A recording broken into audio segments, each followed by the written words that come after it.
Episode of Millionaires Are Made. This time we're working on our social health. How to become a millionaire in social health? Well, one little tip is going to be staying in touch.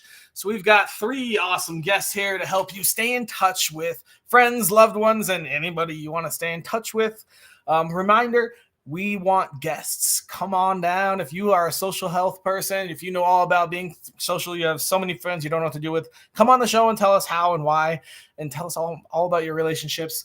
We're also looking for sponsors. If you want to get your name in front of hundreds, if not thousands of people, feel free to go ahead and shoot us a message, comment, whatever you'd like to do. Without further ado, I'm going to go through my tip on how I maintain my social health. So I have massive friend ADD, whatever you want to call it. If you aren't physically texting me right now or in front of my face, a lot of times I can forget about you. It's just how I'm built, and it's nothing personal. But one way to keep track of that is I use a lot of Facebook birthdays. So Facebook, I'll go check almost every day and see all the birthdays that happen. They do like 2 days past, 2 days in the future, something like that. So I'll check all these birthdays. And depending on how close you are to me, I'll either call you and be like, yo, happy birthday, how you doing? Or I'll give you a little video message. Hey, it's happy birthday. Hope things are awesome. Or just shoot a little text. But it's one way that I keep a track of all my friends. You know, we reinitiate our friendship. Maybe we haven't talked in a few months. Maybe things got busy with them, things got busy with me, whatever. But when it's their birthday, it comes up and I can go, okay, cool. Let's go touch base with Joe or Paul or Sally again. And, you know, kind of reinitiates that friendship.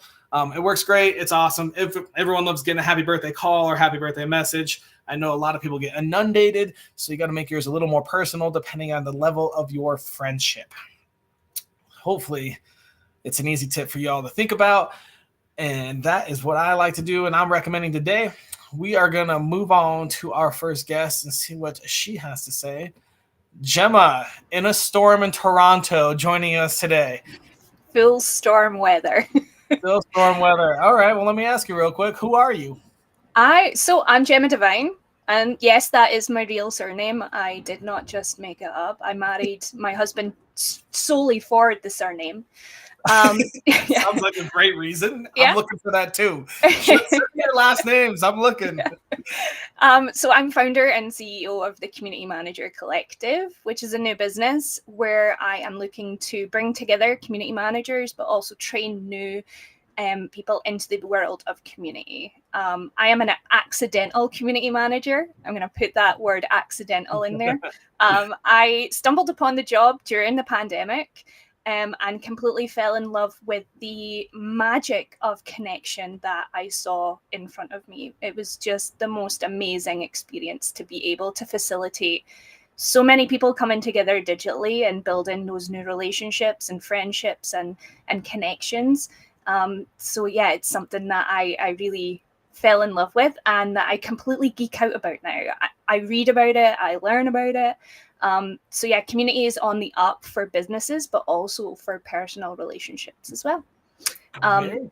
I am a married lady to a Canadian. I'm obviously not Canadian myself. I am a Scottish girl. I am mama to a fur baby. She's the best doggo in the world. I have to argue that.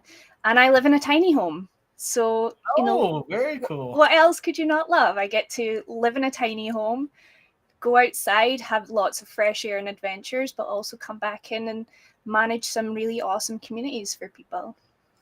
Awesome. Good. Well, this sounds like a very important question for you that you'll be able to answer. If I wanted to improve my social health on my journey to being a millionaire with staying in touch, what tiny piece of advice would you give me? So my nugget of wisdom would definitely be join some Facebook or online communities where the topic resonates really strongly with you. So in those communities, you'll build friendships, you'll build connections, you'll build all of these awesome kind of networks of people who enjoy the same things that you do. So as soon as you find that tribe, you're going to feel like $1,000,000 because you're going to have those people that love to crochet as much as you, or, you know, want to build their businesses as much as you. And finding those people globally. I'm a small town girl. I grew up in a small town in Scotland where the population was like 16,000 people. the minute the world opened up to me through the pandemic and I started to connect with other people, my whole world came alive. So joining these groups and joining in these conversations where you can be an expert in that field as well. You can be someone that shares their expertise, who shares their knowledge, their wisdom, their creativity. It's just so endless what we can do in online communities. I love it. So I guess let me ask you this. What happened in your life journey that led you to this piece of advice? Okay, so I was a little bit lost in my career. I was kind of on that journey of I want to do this, and then shiny object syndrome. Oh, I could do this over here. And it wasn't until I was actually marketing manager for a company through the pandemic, and the company skyrocketed because it was one of those kind of Uber Eats, like deliver to your door grocery store kind of thing. So marketing was crazy, and I actually took not well. I had like a really solid like breakdown because things were just so crazy. And I applied for a role with so she's Britain's #1 therapist and hypnotherapist. Okay. And I applied for a community manager role because it sounded nice. Like it sounded like a really nice job. And I got the job, and it was one of the highest paying roles I'd had in my career. And I was just so grateful. And every day I got to log on and just inspire these people to go through a transformational journey. I got to ask them in-depth questions and find out a lot about the members. And also the other part that I fell in love with was building those connections between those members. So, hey, oh, did you know that Sally also lives here? Or, Doug's going through this transformation, and you guys can kind of team up together. So I totally stumbled upon the world of community, and now I'm 5 years in. I've spent the last year actually working for one of the largest names in community platforms in the US, and I've gotten to work with over like 150 big names in the industry, building communities for them and just inspiring their members to kind of go through those transformational journeys and building memberships for people, and then looking at the business strategy side of stuff. So more about how to then monetize on community and monetize on memberships, and people in the coaching world, how they can stop doing one-to-one coaching and bring in the one-to-many kind of model. So I am inspired so much by the people that I get to work around in those communities, and also the people behind the scenes, because when you say community manager to people, people are like, what does that do? Like, do you just, it's like, it's still like that social media manager role where it's like, oh, you get to be on Facebook all day. It's like, I kind of do, but I kind of don't. Like, it's new and it's exciting. So, I totally stumbled upon the job, and I just completely fell in love with it all because it's something that I never thought was even a thing, just to be able to facilitate those conversations between people and bring out the best in everybody that's in that group. And it really does just get you right in the feels. Every day you log on, you read these messages, and every day you log off, you think, I've made an impact on someone's life. That's awesome. Great story, Gemma. Thank you so much. Thank you. We are out of time with you. We're going to move on to our next guest. We'll talk to you in just a second. Thank you again. Going to bring out Mark. Mark, how are you today? Hello, I'm great. Thanks. How are you? I'm doing well. I've got a quick little question for you. Who are you, Mark? Okay, so my name's Mark Stowles. I'm a hypnotherapist. I specialize in helping people to overcome anxiety and complex trauma. My website address is anxietyhypnotherapist.org. Very cool. Okay. Where are you located? Well, right now I'm actually in Eastern Europe. I'm in Albania. Okay. I'm from the UK, from Britain originally. I left the UK in the kind of middle of COVID, and I've been kind of traveling around the Balkans ever since. So I'm guessing that you do a lot of your work online, virtual? Yeah, I do all of the sessions online. I have workshops 2 or 3 times a week where I show people how they can use hypnotherapy to overcome issues with anxiety, depression, emotional eating, complex trauma. I see clients via Zoom, and I also have some courses on Udemy. So everything I do is online. All right. I've got a quick question, a very important one. If I wanted to improve my social health by staying in touch, what advice would you give me?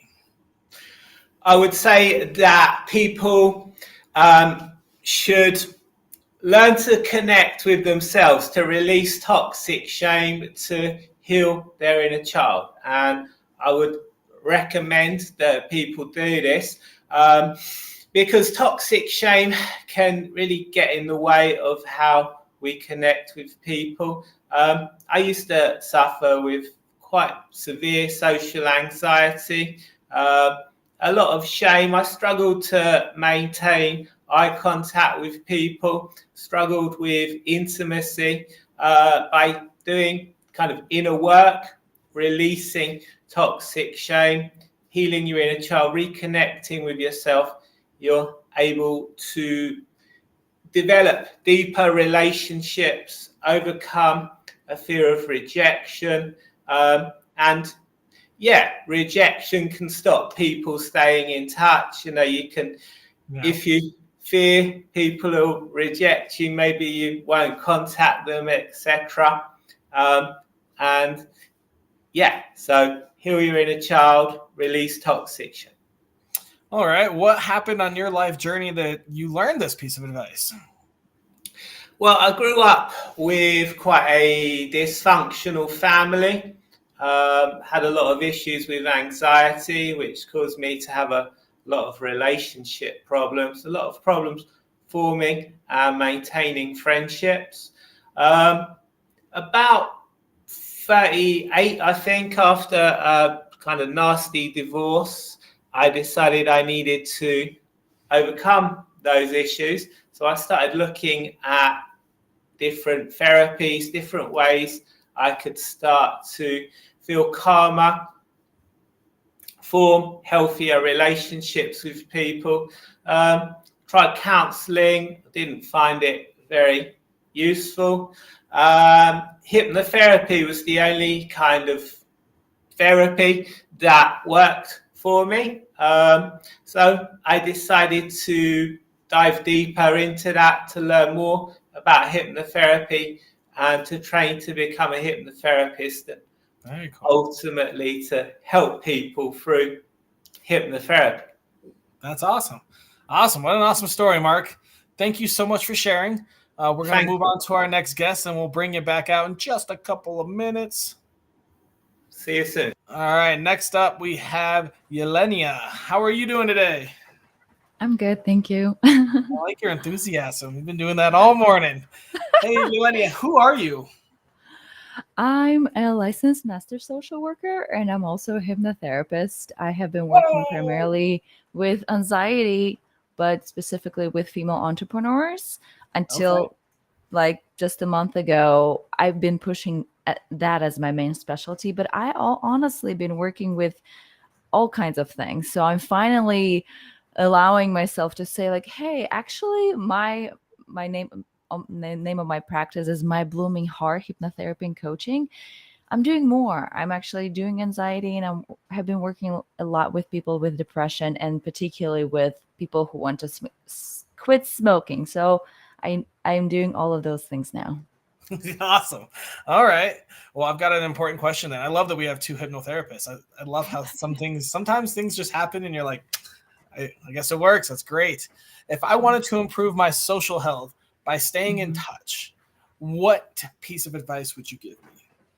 So I have a tip of advice for the people who want to stay in touch with the closest people in their life. Make a list of those people and put their names in the planner and reach out every week.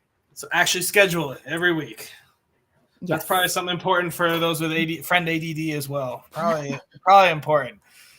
I would say so. And the story behind it, why I'm providing this particular advice, is because I'm from Russia originally. I moved to the United States when I was 20 with my best friend to New York. not planning on moving there, just like dropped everything, dropped out of college in Russia. So I left my whole life behind, and I left a lot of important people behind that I really loved. Very true. And I'm still in touch with a lot of them. I actually talked to my best friends. We've been best friends since I was 7, so I'm 34 now.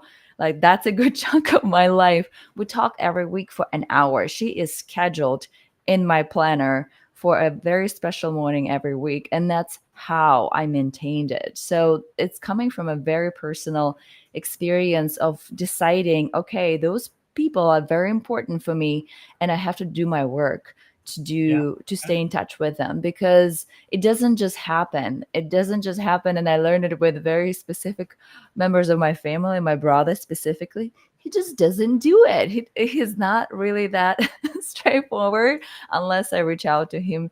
He not necessarily would do it for me, but I learned to accept it and being okay with it. But at the same time, what I learned, and I'll let you ask me other questions as well, is that if you sometimes, not with all people, put this work forward first, you kind of like step into that role of carrying the relationship forward for a moment.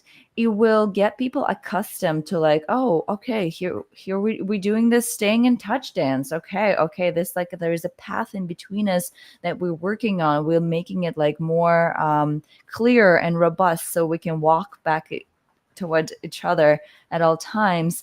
And you see who are those people who are going to do it with you and who are going to drop the ball. And that's just one more thing I want to say. I moved from New York to Hawaii 4 years ago, just before COVID, and I left another whole life behind. It's like a whole circle of friends very close to my heart. And this time around, I was like, you know what? I'm not going to do all the work myself anymore. I want to see who of my friends actually going to stay with me if I'm going to drop the ball, like somewhat. If I'm just going to drop it a little bit, am I important enough for them to pick it up for me? Some of them did, and some of them didn't. And it was heartbreaking in certain sense. But at the same time, I feel like I left with the core people who actually care about me. Cool. Yeah. I mean, it's good to know who should be in your inner circle and who should be kept a kind of a distance. If they don't put the effort in, then it may not be that important to you. You kind of touched on this. I guess maybe you have about a minute left if you want to retouch on it. Where did you learn to actually schedule it, and what made you think of that? What made you go, hey, these people are this important, I'm going to schedule an hour a week? Well, having to, first of all, scheduling everything with my dad, with my aunt, with my best friends when I moved to the States, but also when I went to grad school for my master's degree, and my schedule was just like filled with stuff from the moment I wake up to the moment I go to sleep. I'm like, okay, I'm trying to stay in my friend's life. And this is when I made the list and put it on my mirror so I could actually like, oh, I haven't spoken to this person in a long time. I will send him a text. That's awesome.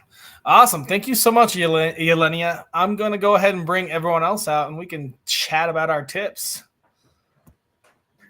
We got Mark and Gemma. All right, well, let's just start with Gemma. Gemma, can you real quickly refresh us what your tip was? Yeah, so I'm encouraging everybody to join those online communities. So anything that tickles your fancy, anything to do with a subject that interests you or you think that you can be an expert in, or something you can share your knowledge in, because having those online connections is also important to us nowadays. That's very important.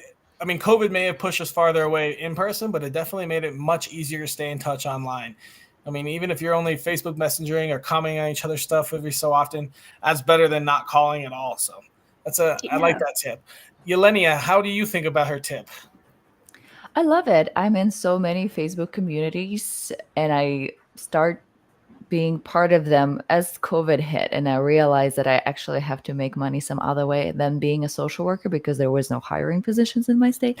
So I love it. And I also believe that community is where the healing happens for anxiety, for any kind of things. We need that more so than one-on-one. So I'm all for it. I love that. Community is where the healing happens. I'm stealing that. We're clipping it too. We're going to clip that for sure. Hey, Mark, what are your thoughts on Gemma's tip? Excellent. Yeah, communities are great way to keep in touch with people. Brilliant way to learn new things, to build conversations and meet new people as well. I love it. Yelenia, can you quickly refresh us what your tip was? My tip was in regards to how to stay in touch with the people who are closest to you. Make a list of those people. Actually, I have two lists, like the people who closest to me, and then one circle out. And then I put in my planner when I want to be talking to them. Just a reminder, like, oh, I have to like reach out to this person and chat. Awesome. Hey, Mark, what do you think about her tip? Yeah, it's a very good tip. Something I might try and employ myself. Great. Okay, very cool. Gemma, what are your thoughts? I absolutely love it. So I moved from Scotland to Canada, and I completely feel that if you don't initiate the conversations with some people, it can go months by where you're like, oh, I haven't heard from that person. And I think like our kind of two things kind of go together, like making sure on socials that those people are in your world. So those people that you maybe have in that outer circle are not people that you're going to phone, maybe text once in a while, but just making sure that you're liking the things that they're posting on socials kind of just keeps you in their mind view as well. Very true, very true. Hey, Mark, what can you quickly refresh us what your tip was? Yeah, to heal your inner child, to release toxic shame. By doing that, you'll be able to connect with people more authentically. You won't have a fear of rejection or social anxiety. And you'll be able to keep in touch with people without worrying about them rejecting. I love it. I love it. Yelenia, what are your thoughts on his tip? Oh, I loved it. How he went into like, oh, what kind of internal work we have to do to be able to show up in our relationship in the best way possible. I definitely feel like I had to overcome a good amount of not social anxiety, but like my general introvertedness in a sense of like, oh no, I have a value, I have a voice. I should be in those relationships. It's okay to say hello. So I'm totally agree with that. Very cool. And Gemma, what are your thoughts? Oh my gosh, I love the completely different perspective of doing the inner work and just understanding yourself so you can be so authentic to those people around you, no matter what the circumstances you are connected with them, is beautiful. And Elena, fellow introvert right here, until I started to work with people in the coaching world, I didn't realize that I had so many quirks and so many things that I had to overcome to then be a little bit more extroverted. So, Mark, I love that. Thank you. Awesome, guys. All right. Well, this brings us to my favorite part of the episode. It's our daily challenge time. We have to get together, brainstorm, and come up with a little challenge. It takes less than 5 minutes a day, costs $0, and is available to anyone in the world to help them stay in touch and improve their social health. Do you guys have any thoughts? Ooh. I think there could be a way of pulling all three together, all four together. That's my favorite way. Yeah, what about like making your own like Facebook group and inviting in whoever you want, and that way you can keep in touch with everybody, or a WhatsApp group, or building your own little community, so you're not having to physically reach out to every single person singularly. And that way, Mark, if people then reject you on top of that, like you kind of, if people don't want to join, you then know that those people are the ones that they're kind of not worth the time. Yelenia, thoughts on that? I definitely agree. I actually have a local like Telegram group for my female entrepreneurs friend who were like on an island, on a big island that I am. And it's been really good. It's been really good to stay in touch like that.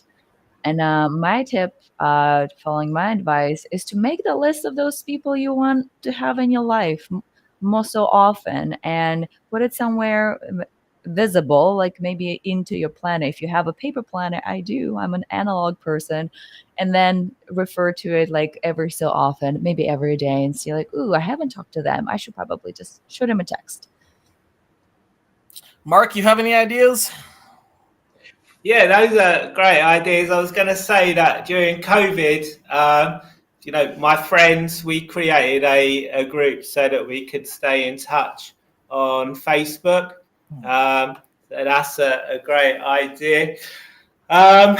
My tip, I suppose, sticking with the theme of inner work, would be to meditate for 5 minutes every day.